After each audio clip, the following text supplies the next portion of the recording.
बोले इतिहास मन रखो आज आज से 7 मास 5 थर आड़शा 20 दिन 19 दिन अंतर ओडिशा उत्कर्ष ओडिशा और अन्य कार्यक्रम प्रधानमंत्री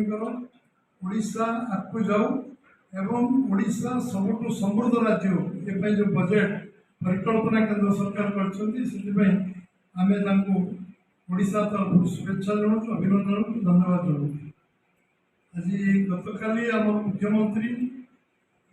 मोहन चरण माझी जो बजेट आनी ये विकसित ओडिशा एवं ये जो कथा सुरेश भाई कहते ये ओडिशा को आगू नवा 2036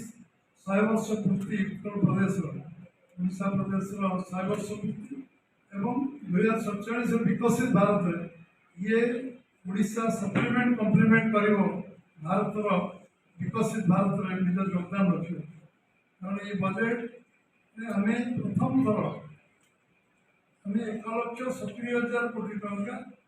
आम विकास काम अन्य काम प्रथम थर खर्च कर 59% बजेट प्रशासनिक खर्च देला भी ये आम खर्च करने सुजोग सुविधा विकास सब ये गोटे कम्प्रिहेन्सिव बजेट जो विषय उल्लेख अच्छी केवल जो लोक लैपटॉप हो जाती घर पाइबार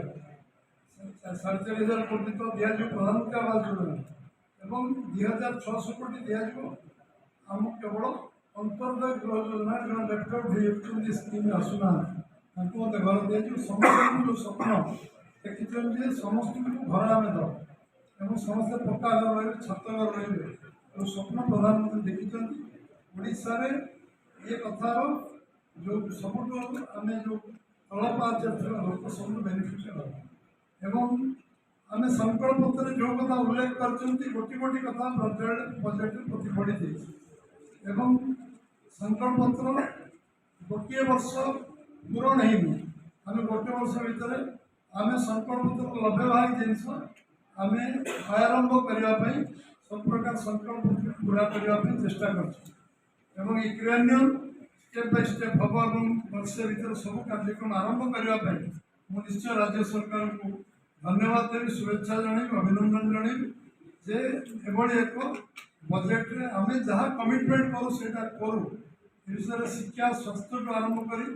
जलसेचन agro waste industry processing unit agriculture कृषि युवक कृषक अन्नदाता जो कथा महिला और गरीब ये जो केंद्र थ्रस्ट ओडिशा सरकार आपको नहीं आम जीडीपी आगे अच्छे एवं आगामी दिन में जीडीपी जो विषय को आम आपको नबू केंद्र सरकार सहित निश्चय आम सब बेसी आमर समृद्ध ओडिशा खनिज संपद अच्छी भैल्यू एडिशन खनिज विनियोग हम एग्रीकल्चर में भैल्यू एडिशन हम टूरिज्म को आम अग्राधिकार दो एम्प्लॉयमेंट जनरेशन केवल हेनी आम एम्प्लॉयमेंट जनरेशन सहित जो मैंने बाहर को दादन जाऊँ खटिया बंद करने जहाँ जहाँ दरकार ये बजेट रिफ्लेक्शन प्रतिफलन एवं ये बजेट आम जो भाव में नदी मुहाण को खोलिया आरंभ कर डिजास्टर मैनेजमेंट को गुरुत्व देते सुरेश भाई कहते से विभाग दायित्व अच्छा आम जेकोसी परिस्थिति सब आम डेभलप कर सिस्टम को डिजास्टर मैनेजमेंट एवं आम बहुत आगे जापर एवं तादर लाइफ लाइन ये बजेट होची ओडिशा रो लाइफ लाइन रो बजेट ये बजेट होची आज दिन में needs of the hour budget एवं आगामी 12 वर्ष एवं 19 ये